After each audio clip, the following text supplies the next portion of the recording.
کہانی ایک تسلسل کے ساتھ آگے بڑھ رہی ہے اور ہر چیز میں ایک وقت آتا ہے جب بوریت ہوتی ہے۔ کچھ سینز ہماری امید کے خلاف ہوتے ہیں جن کا پڑھنا ضروری نہ ہو لیکن ناول میں ہونا ضروری ہے۔ کل والی قسط اور آج والی قسط وہی ہیں۔ میں رسپانس کا نہیں کہوں گا، بس یہ کہوں گا کہ اپنی زبانیں بند رکھیں۔ مذاق کر رہا ہوں۔ رسپانس دیا کریں بچوں، اگلی قسطیں آپ سب کو حیران ہی کریں گی انشاءاللہ۔ تو چلتے ہیں آج کی قسط کی طرف۔ آواز نہ نکلے سسکیوں کی از قلم علی آتش۔ قسط 214 پارٹ 1۔ زیبا نے انگلینڈ میں اپنا بوتیک کھولنے کا فیصلہ کیا تھا۔ اس کو فیشن کی اچھی جانکاری تھی اور اس نے انگلینڈ میں پاکستانی کلچر کو متعارف کروانے کا سوچا تھا۔ اس کا یہ آئیڈیا اس کے احباب جن کو وہ یہاں جانتی تھی سب کو بہت پسند آیا تھا۔ آج اس کے اپارٹمنٹ میں ایک پارٹی تھی جو بوتیک کھلنے سے پہلے وہاں کے دوستوں کو زیبا نے دی تھی تاکہ مارکیٹنگ ہو سکے۔ اس کے احباب میں مرد اور عورتیں دونوں شامل تھیں۔ اس نے یہاں آنے کا فیصلہ بھی اسی لیے کیا تھا کیونکہ وہ یہاں اکیلی ہو کر بھی اکیلی نہیں تھی۔ اس کے بہت سارے دوست یہاں موجود تھے اور اس کی زندگی دوستوں کے سہارے ہی گزر رہی تھی، یا شاید اس کے سہارے جو اس سارے ماحول میں منفرد لگ رہا تھا۔ زیبا اس کے لیے سیاہ ڈنر سوٹ لے کر آئی تھی۔ اس نے شام سے پہلے اکبر کے لیے وہ آرڈر کر دیا تھا۔ وہ آج کیٹرنگ اور باقی کے انتظامات میں زیبا کی مدد کرنے میں مصروف تھا۔ پارٹی کا آئیڈیا بھی زیبا نے اسی کے ساتھ شیئر کیا تھا۔ وہ اب اپنی ہر بات اکبر سے شیئر کرتی تھی، اس کی رائے جاننے کی کوشش کرتی تھی، اور جب وہ کچھ کہتا تھا تو وہ اس پہلو پر بہت توجہ سے سوچتی تھی۔ حیران کن بات یہ تھی کہ اکبر کی باتیں بہت فائدہ مند ثابت ہو رہی تھیں۔ اس کا ٹیسٹ ہر چیز میں اچھا تھا۔ پارٹی کی کیٹرنگ کے لیے بھی اسی نے تھائی فوڈ کا آئیڈیا دیا تھا جو زیبا کو بہت پسند آیا تھا۔ کون سے کھانے رکھوں؟ میں بہت کنفیوز ہو رہی ہوں، وہ کسی نازک سی لڑکی کی مانند جھنجھلاہٹ سے بولی تھی۔ یہ پچھلی رات کی بات ہے۔ وہ دونوں اپارٹمنٹ کے سٹنگ ایریا میں بیٹھے تھے۔ یہاں مصنوعی گھاس اور پودے تھے، کرسیاں رکھی تھیں اور چاند تارے روشن ہو رہے تھے۔ وہ دونوں کرسیوں پر بیٹھے سرد ہوا کے جھونکوں کو اپنے وجود پر محسوس کر رہے تھے۔ ہوا انہیں چھو کر آگے بڑھ رہی تھی۔ وہاں چھوٹے چھوٹے لیمپ نما بلب جل رہے تھے۔ ان کے اندر کی روشنی ایسی تھی جیسے آگ دہک رہی ہو۔ وہ دہکتی روشنیاں اس پر سرد ماحول کو اور بھی فسو خیز بنا رہی تھی۔ اکبر نے اس کی جھنجھلاہٹ پر اسے دیکھا۔ آپ کون سے کھانے سوچ رہی ہیں؟ اس نے نرم مگر گھمبیر سی آواز میں پوچھا۔ زیبا نے پیر سمیٹے اس کی جانب رخ کیا۔ بال جو چہرے کو چھو رہے تھے انہیں کان کے پیچھے کرتی وہ ایک ادا سے گال پہ انگلی لے آئی۔ غزالی آنکھیں جن پر لائنر کی دھار تھی اور بناوٹی سا لہجہ جس میں چاہے جانے کی خواہش تھی۔ وہ اپنی تمام تر معصومیت سے اکبر کے سامنے موبائل کر کے بولی، میں تو ان سب میں الجھی ہوئی ہوں۔ ان میں سے 2 کھانے اور ایک ڈیزرٹ چوز کرنا ہے جو کہ میرے لیے بہت مشکل ہے۔ میں نہیں کر پا رہی، میرا دل کر رہا ہے میں رونے لگوں۔ اس کی عاجزی اس کے لہجے سے عیاں تھی۔ اکبر مبہم سا مسکرایا۔ تم مسکرا رہے ہو؟ وہ نروٹھے پن سے بولی، پھر موبائل کی اسکرین کو بجھا کر اپنی طرف کرتی سر جھٹکنے لگی۔ میری جان پر بنی ہوئی ہے اور تم میرا مذاق اڑا رہے ہو۔ مجھے تمہاری مدد نہیں چاہیے۔ وہ کہنا چاہتی تھی کہ اسے اب بس اکبر کی توجہ چاہیے۔ دل چاہتا تھا کہ وہ اسے اپنے روبدار لہجے میں منائے جس میں نرمی محسوس کرنے سے ہوتی تھی۔ لہجہ گھمبیر ہوتا لیکن دل پر پھر بھی کوئی مور پنکھ سے کچھ لکھنے لگتا۔ دل کے سارے تار چھڑ جاتے۔ میں آپ کا مذاق نہیں اڑا رہا، بس آپ جیسے بولیں تو مجھے ہنسی آ گئی۔ آپ ایسے اچھی لگتی ہیں، اس نے کہا۔ زیبا کا دل دھک دھک آیا۔ کیسے؟ وہ مکمل اس کی جانب دیکھنے لگی۔ اکبر نے دھیرے سے شانے اچکائے، ایسے ناراض سی، پریشان سی، اپنے آپ میں الجھی سی، جبکہ بات اتنی اہم نہیں ہوتی جتنا آپ اسے بنا لیتی ہیں۔ وہ بھی اس کی جانب دیکھنے لگا تھا۔ زیبا کی آنکھوں میں دیکھ رہی تھی، سیاہ پر اسرار گہری آنکھیں، بالکل رات جیسی، ایسی رات جس میں بہت سے بھید چھپے ہوں۔ جس کی ہوا سے رونگٹے کھڑے ہوتے ہوں، جس کا اندھیرا اندر گھنگور ہو کے یوں محسوس ہو کہ کبھی سحر ہوگی ہی نہیں، لیکن پھر بھی اس رات میں قید رہنے کا من کرے، اسی رات میں کھو جانے کا من کرے، اسی رات کا ہو جانے کا من کرے۔ یہ آنکھیں ایسی تھیں جن کا ہو جانے کا دل چاہتا تھا۔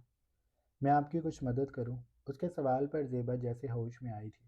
اس مرد کے سامنے ہوش میں رہنا سب سے مشکل کام تھا۔ ہاں کیوں نہیں، وہ خوش ہو گئی۔ اس کے قریب کرسی کرتی وہ اسے توجہ سے دیکھ رہی تھی، جب جبکہ اکبر کی ساری توجہ اس لسٹ کی جانب تھی جو زیبا نے ترتیب دی تھی۔ اس نے چند لمحے ہر چیز کو دیکھا، پھر وہ بولا، گرین کری کر لیں، پاؤ تھائی، چکن سیلڈ اور مینگو اسٹیکی رائس کر لیں، یہ فینسی بھی لگیں گے اور لائٹ بھی رہیں گے۔ زیبا اس کے تھائی کھانوں کی چوائس پر دنگ رہ گئی۔ تم تو بہت کچھ جانتے ہو، اکبر پر اصرار سے مسکرایا۔ وہ جب بھی مسکراتا تھا اس کی مسکان کا مفہوم نیا ہوتا تھا۔ کچھ کہے بغیر وہ مسکان ہر بار ایک نئی بات سے آشنا کرتی۔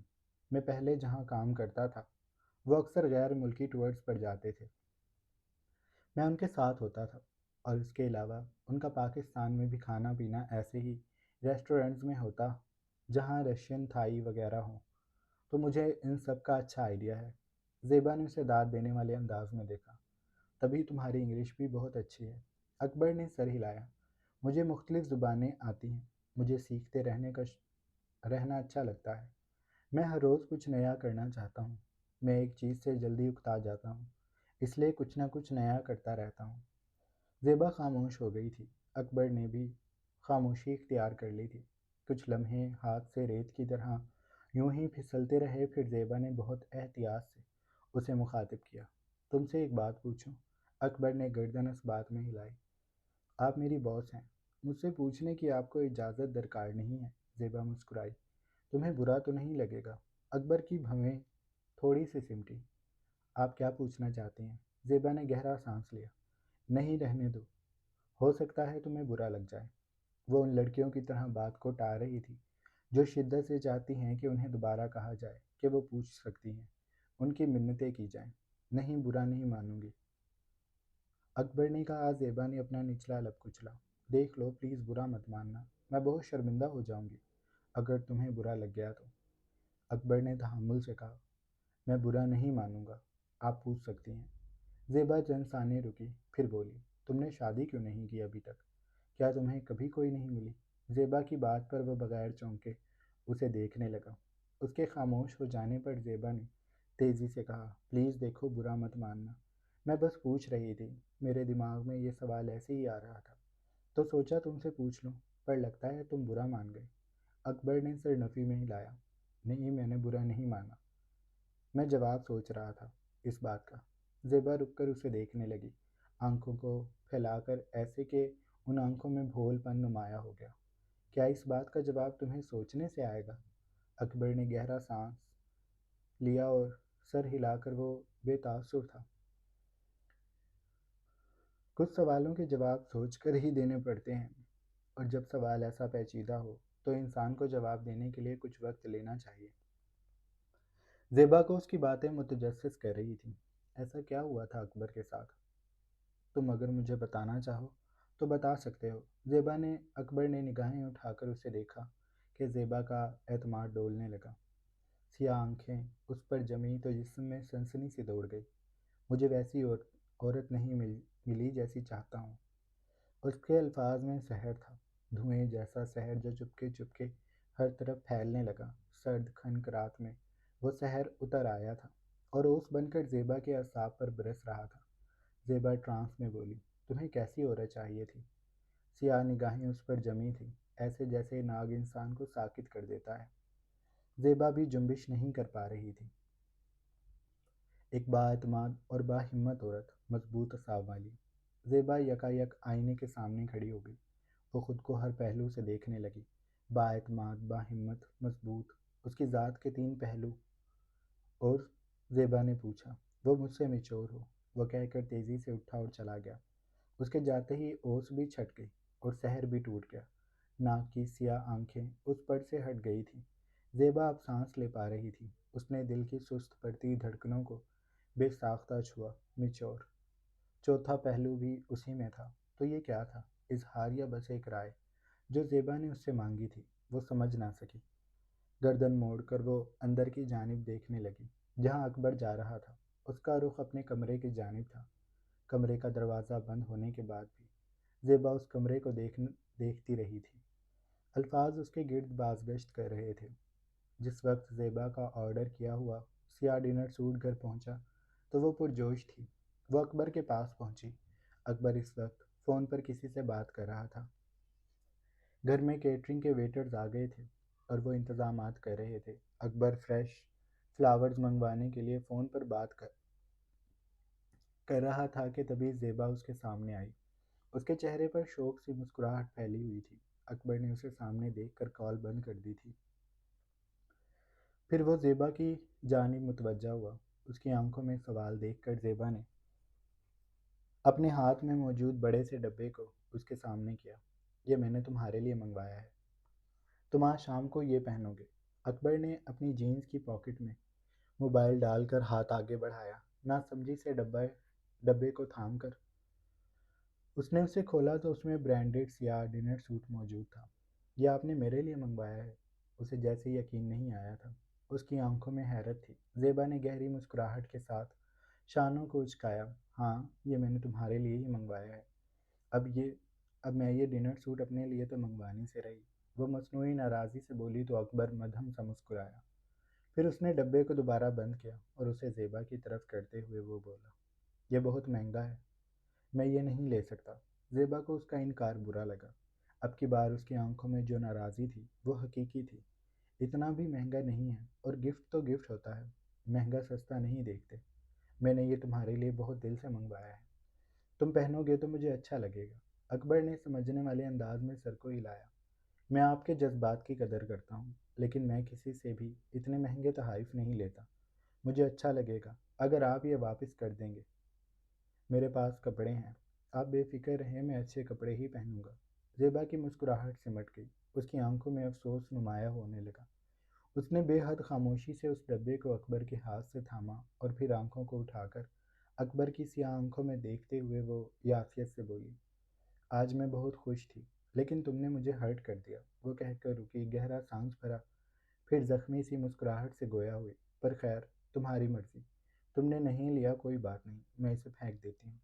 وہ کہہ کر آگے بڑھنے لگی کہ تبھی اکبر نے بے ساختہ اس کی کلائی کو تھاما، اور پھر جیسے اسے کرنٹ لگا ہو، اس نے فوراً ہی زیبا کی کلائی کو چھوڑ دیا تھا۔ لمحہ تیزی سے آیا اور پھر گزر گیا۔ زیبا کے پورے وجود میں اس کے کھردرے پرتپش ہاتھ کی حرارت تیزی سے پھیلی۔ وہ پوری کی پوری چونک گئی۔ اکبر نے فوراً کہا، میں معذرت چاہتا ہوں، میں نے غلطی سے آپ کا ہاتھ پکڑ لیا تھا، میں بہت شرمندہ ہوں۔ وہ معافی مانگ رہا تھا، اور زیبا اپنی کلائی کو دیکھ رہی تھی جس پر اس کی انگلیوں کے نشان نہ ہونے کے پر بھی نمایاں ہو رہے تھے۔ اکبر بار بار معافی مانگ رہا تھا اور زیبا کچھ بھی کہنے کی کیفیت میں نہیں تھی۔ اس نے بڑی مشکل سے خود کو سنبھالا اور پھر بولی، نہیں کوئی بات نہیں، تم اتنی معافی مت مانگو، میں جانتی ہوں یہ سب غلطی سے ہوا ہے۔ وہ خود کو بھی سنبھال رہی تھی۔ اندر ایک دم سے جو طوفان اٹھے تھے وہ آہستہ آہستہ دبنے لگے تھے۔ اکبر نے اس کی بات کے فوراً بعد کہا، میں پھر بھی شرمندہ ہوں، مجھے اپنی حد میں رہنا چاہیے تھا۔ زیبا اب کی بار نرمی سے مسکرائی، تم اگر اتنے ہی شرمندہ ہو رہے ہو تو یہ رکھ لو، اس سے میں بھول جاؤں گی کہ تم نے آج اپنی حد پار کی تھی۔ اکبر کا چہرہ جھکا ہوا تھا۔ زیبا کی بات پر اس نے آہستہ سے اپنے چہرے کو اوپر کیا۔ زیبا کے لبوں کو دیکھتے ہوئے وہ ابھی بھی شرمندگی سے گویا ہوا، لیکن وہ اتنا ہی کہہ پایا تھا کہ زیبا نے تیزی سے کہا، اگر اب تم نے پھر انکار کیا تو میں تم سے بہت زیادہ ناراض ہو جاؤں گی۔ پلیز اسے رکھ لو، میں نے تمہارے لیے بہت دل سے منگوایا ہے، یہ تم پر بہت سوٹ کرے گا۔ اکبر کچھ دیر شش و پنج میں مبتلا رہا، پھر اس نے دھیرے سے اس ڈبے کو تھام لیا، لیکن یہ آخری بار ہے، میں اتنے مہنگے تحائف نہیں لیتا۔ زیبا دل سے مسکرا دی، ہاں فی الحال کے لیے آخری بار ہے، باقی کا بعد میں دیکھیں گے۔ اب تم جاؤ اور تیار ہو جاؤ، مہمان آنے ہی والے ہوں گے، میں بھی تیار ہونے جا رہی ہوں۔ وہ کہہ کر اپنے کمرے کی جانب بڑھ گئی تھی، اور اکبر دوبارہ سے اس ڈبے کو کھول کر اس میں موجود برانڈی ڈنر سوٹ کو انگلیوں سے چھوتے ہوئے دیکھ رہا تھا۔ اس کے لبوں پر نرم سی مسکراہٹ تھی، وہ سچ میں زیبا کا دن بدن مشکور ہوتا جا رہا تھا۔ زیبا نے بالکل سچ کہا تھا کہ اکبر پر وہ مہنگا ڈنر سوٹ بہت زیادہ جچے گا۔ جب اکبر وہ سیاہ ڈنر سوٹ پہن کر باہر نکلا تو لاؤنج میں موجود تمام مہمانوں کی نگاہیں بے ساختہ اس کی جانب اٹھی تھیں۔ دراز قامت، گوری رنگت، گہری سیاہ شیو اور مونچھیں، گہری آنکھیں، گھنی بھویں، بھرے بھرے گال، گلابی لب اور کشادہ پیشانی جس کے اوپر پف بے حد خوبصورتی سے جمع ہوا تھا۔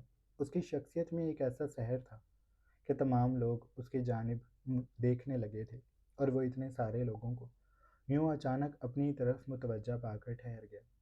دور کھڑی زیبا بھی اس کی جانب متوجہ تھی۔ وہ اپنی دوستوں کے ساتھ کھڑی تھی، ان کے ساتھ کہہ لگاتی وہ اچانک سے بالکل ششدر رہ گئی تھی۔ اس نے سوچا تھا کہ اکبر اس سوٹ میں خوبصورت لگے گا، لیکن اکبر تو بے حد خوبصورت لگ رہا تھا۔ اس کی مردانہ وجاہت ایسی نکھر کر اس وقت سب کے سامنے موجود تھی کہ جیسے لوگ بولنا اور ہلنا تک بھول گئے ہوں۔ تبھی زیبا کے دوست نے، جو امریکی نقوش اور تقریباً زیبا ہی کی عمر کی تھی، جس نے سفید قمیض پہنی تھی جو گھٹنوں سے کچھ نیچے تھی، بھورے بال، لبوں پر سرخ لپسٹک، آنکھوں میں گہرا کاجل اور تیکھے نقوش والی وہ کیتھرین تھی، جس نے بے ساختہ زیبا کو ٹوکا لگایا، یہ ٹال ہینڈسم کون ہے؟ اس کے سوال پر زیبا نے کیتھرین کی جانب دیکھا۔ یہ میرا ڈرائیور ہے۔ کیتھرین کے لب او کی صورت ڈھل گئے۔ اس قدر ہاٹ ڈرائیور تمہیں رکھنے کا کوئی حق نہیں ہے، اسے تو میرے پاس ہونا چاہیے۔ زیبا اس کی اس قدر بے باک بات پر بے ساختہ ہنس دی۔ اس نے ایک ادا سے اپنے لبوں پر ہاتھ رکھا۔ اس کے تراشیدہ ناخن جن پر نیل پینٹ لگا تھا وہ چمکنے لگے۔ وہ خود اس وقت سیاہ چست میکسی میں ملبوس تھی جس کا گلا گہرا تھا۔ اس کی گردن میں ہیروں کا نیکلس اور کانوں میں بڑے بڑے بوندے تھے۔ بال ہمیشہ کی طرح کھلے شانوں پر جھول رہے تھے۔ تم بھی نہ کیتھرین، کیسی باتیں کر رہی ہو؟ اس نے ناک سے مکھی اڑاتے جیسے خود کو کمپوز کیا تھا۔ اسے محسوس ہو رہا تھا کہ اکبر کے لیے جو پذیر آئی اس وقت اس کی آنکھوں میں ہے، کیتھرین جان جائے گی۔ کیتھرین بھی شاید اسے کچھ زیادہ ہی توجہ سے دیکھ رہی تھی، اسی لیے فوراً زیبا کے سامنے آئی اور بولی، تم نے ویسے بہت چھان بین کر کے ڈرائیور رکھا ہے۔ میں نے سنا تھا کہ پاکستانی مرد خوبصورت ہوتے ہیں، لیکن اس حد تک خوبصورت ہوتے ہیں مجھے اندازہ نہیں تھا۔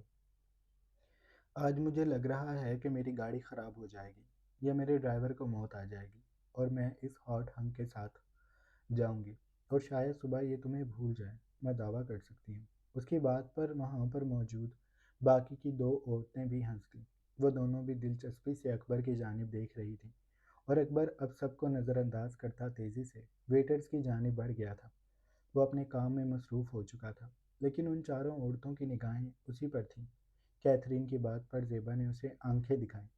تم بہت بے شرم ہو، تمہاری شادی ہونے والی ہے، تم سیم کو دھوکہ دینے کا سوچ رہی ہو۔ کیتھرین نے بے نیازی سے کہا، ایک رات میں کسی کو بھی دھوکہ نہیں دیا جا سکتا۔ میں تو بس پاکستانی لڑکوں کا ٹیسٹ چیک کرنا چاہتی ہوں کہ ان کا ذائقہ کیسا ہوگا۔ کیتھرین نے بے ساختہ لبوں پر زبان پھیری تو زیبا سمیت باقی دو بھی ہنس دیں۔ پھر زیبا نے اسے کہا، اچھا بس کرو، تم تو لگ رہا ہے اسے آنکھوں ہی آنکھوں میں کھا جاؤ گی۔ کیتھرین نے فوراً کہا، تو کہیں تمہارا کھانے کا ارادہ تو نہیں ہے؟ زیبا کو لگا جیسے اس کے دل کا چور کسی نے پکڑ لیا ہو۔ اس نے بے ساختہ پہلو بدلا، نہیں، میرا ایسا کوئی ارادہ نہیں ہے، یہ صرف میرا ڈرائیور ہے۔ کیتھرین نے اپنے قریب کھڑی دونوں دوستوں کو دیکھ کر شریر سی مسکراہٹ کے ساتھ کہا، اس قدر ہاٹ ڈرائیور ہمیں بھی کہیں سے مل جائے تو ہماری راتیں بھی پرسکون ہو سکتی ہیں، پر خیر، ہم دعا کریں گے کہ یہ ڈرائیور تمہاری پوری زندگی کے لیے بن جائے۔ تمہاری پہلی کی دو شادیوں کا تجربہ اچھا نہیں رہا، لیکن اب مجھے لگ رہا ہے کہ اب کی بار تم نا امید نہیں ہوگی، یہ ان دونوں سے زیادہ پرجوش ہوگا۔ وعدہ کرو، پہلی پرفارمنس ہم سب کے ساتھ شیئر کرو گے، یوں کریں گے کہ ویڈیو شوٹ کر لیں گے۔ میں دیکھنا چاہتی ہوں کہ یہ ہاٹ ہنک بیڈ پر کیسا لگے گا، اور تم اس کے نیچے اسے برداشت کرتی کیسی لگو گی۔ زیبا کے گال سرخ پڑنے لگے۔ کیتھرین اتنی بے باک نکلے گی اسے اندازہ تو تھا، وہ خود کہاں کم تھی، لیکن یوں کیتھرین کے منہ سے یہ سب سن کر وہ اندر ہی اندر سلگنے لگی تھی۔ اسے اپنے وہ تمام خواب یاد آئے جن میں وہ اکبر کے بے حد قریب تھی، اور اکبر اس کے وجود کو خود میں سمیٹ رہا تھا۔ وہ خواب ہی کتنے شدت پسند ہوتے تھے، اور کبھی اگر یہ سب حقیقت بنا تو یہ حقیقت کتنی خوبصورت ہوگی۔ وہ کیتھرین کی باتوں کا جواب دیے بغیر سر کو جنبش دیتی وہاں سے آگے بڑھ گئی تھی۔ اکبر کچن سائڈ پر کھڑا ویٹرز کو ہدایات دے رہا تھا۔ زیبا کے وہاں آنے پر اس نے زیبا کو دیکھ کر سلام کیا تو زیبا مسکرا کر اسے نیچے سے اوپر تک دیکھتے ہوئے بولی، آج تو کوئی بہت خوبصورت لگ رہا ہے۔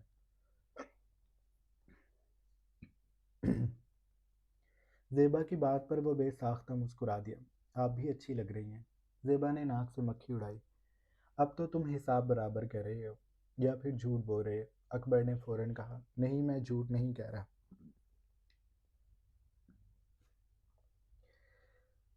زیبا نے گہرا سانس لیا۔ اچھا چلو مان لیا، لیکن میری ایک بات تم بھی مان لو، تم آج بہت خوبصورت لگ رہے ہو۔ اس پوری محفل میں تم جیسا کوئی بھی نہیں ہے۔ آؤ میں تمہیں اپنی دوستوں سے ملواتی ہوں۔ اکبر ہچکچاتے ہوئے اسے دیکھنے لگا۔ میں؟ اس کے سوال پر زیبا نے سر ہلایا۔ ہاں تمہارا انٹروڈکشن ضروری ہے۔ سب تمہارے بارے میں جاننا چاہتے ہیں۔ میں تمہیں بتا نہیں سکتی کہ تمہاری شخصیت کا یہاں پر کیسا گہرا اثر ہوا ہے۔ وہ مبہم سا مسکراتی ہوئی اکبر کو اپنے ساتھ لے گئی تھی۔ وہ اکبر کو لے کر کیتھرین وغیرہ کے پاس آ گئی تھی، جو اس کے آتے ہی اس کے گرد مکھیوں کی طرح پھیل گئی تھی۔ اکبر یہ میری دوست ہیں، میں انہی کے بھروسے یہاں تک آئی ہوں۔ ہماری دوستی بہت پرانی ہے۔ یہ کیتھرین ہے۔ اس نے کیتھرین کی طرف اشارہ کیا تو اس نے تیزی سے اکبر کے سامنے ہاتھ کر دیا۔ اکبر کچھ ہچکچایا، پھر اس نے کیتھرین کا ہاتھ تھاما تو کیتھرین کی گرفت مضبوط تھی۔ زیبا نے بے ساختہ اسے کوہنی ماری تو کیتھرین نے ایک ناراض نگاہ اس پر ڈالی اور پھر اکبر کا ہاتھ چھوڑ دیا۔ میں جولین ہوں، دوسری قدرے لمبی اور اسمارٹ سی خاتون نے اپنا تعارف خود ہی چہکتے ہوئے کروایا، اور پھر تیسری بھی فوراً بولی، اور میں کرسٹینا ہوں۔ اکبر صرف مسکرا رہا تھا۔ مجھے آپ لوگوں سے مل کر خوشی ہوئی۔ تبھی کیتھرین بولی، اور ہمیں بھی خوشی ہوئی، لیکن ہماری خوشی تم سے زیادہ ہے۔ تم سے دوبارہ ضرور ملنا چاہوں گی۔ کرسٹینا اور جولین نے بھی فوراً کہا، ہم دونوں بھی۔ اکبر نے مسکرا کر سر کو جنبش دی۔ وہ غیر آرام دہ محسوس کر رہا تھا۔ اس کی بے چینی کو زیبا بھاپ گئی تھی، اسی لیے اس نے اس کے ہاتھ کو تھپکتے ہوئے کہا، تم جاؤ باقی کے انتظامات دیکھو۔ اکبر وہاں سے تیزی سے آگے بڑھ گیا تھا۔ اس کے جاتے ہی جولین، کرسٹینا اور کیتھرین تینوں اپنا کلیجہ پکڑ کر کھڑی ہو گئی تھی۔ اف، قریب سے تو یہ اور بھی خوبصورت لگتا ہے۔ میں تو اپنے آپ پر کنٹرول کھو رہی تھی۔ پلیز زیبا، صرف ایک رات کی ہی تو بات ہے۔ ہم نے بہت کچھ شیئر کیا ہے۔ ایک رات اس کے ساتھ چار لوگوں میں زیادہ مزہ آئے گا۔ وہ ایک اور ہم تین۔ اف، میں تو سوچ کر ہی بےتاب ہو رہی ہوں۔ زیبا نے اپنا سر پیٹ لیا۔ تم نہیں سدھرو گی کیا؟ خیر، اب مجھے باقی لوگوں سے ملنے دو، میں جا رہی ہوں۔ وہ وہاں سے آگے بڑھ گئی تھی۔ کیتھرین، جولین اور کرسٹینا ایک بار پھر اکبر کو دیکھنے میں مصروف ہو گئی تھی، اور اکبر ان سب سے بے نیاز اپنے کام میں مصروف تھا۔ جاری ہے۔ تو جناب یہ تھی ہماری آج کی ایپیسوڈ۔ آئی ہوپ آپ لوگوں کو اچھی لگی ہوگی۔ اگر آپ کو قسط اچھی لگی ہے تو آپ لوگ چینل کو سبسکرائب کر لیں، بیل آئیکن کے بٹن کو بھی پریس کر لیں، اور رسپانس دیا کریں۔ کیا ہو گیا آپ لوگوں کو؟ اب تو میرا بحث کرنے کو بھی دل نہیں کرتا۔ میں آج بھی پوسٹ لگا رہا تھا، پھر میں نے کہا چل چھوڑ، کیا فائدہ۔ خیر، کہانی تو ایسے ہی چلے گی، سو کے رو رو کے۔ اپنا خیال اپنا خیال رکھیے گا۔ اللہ حافظ۔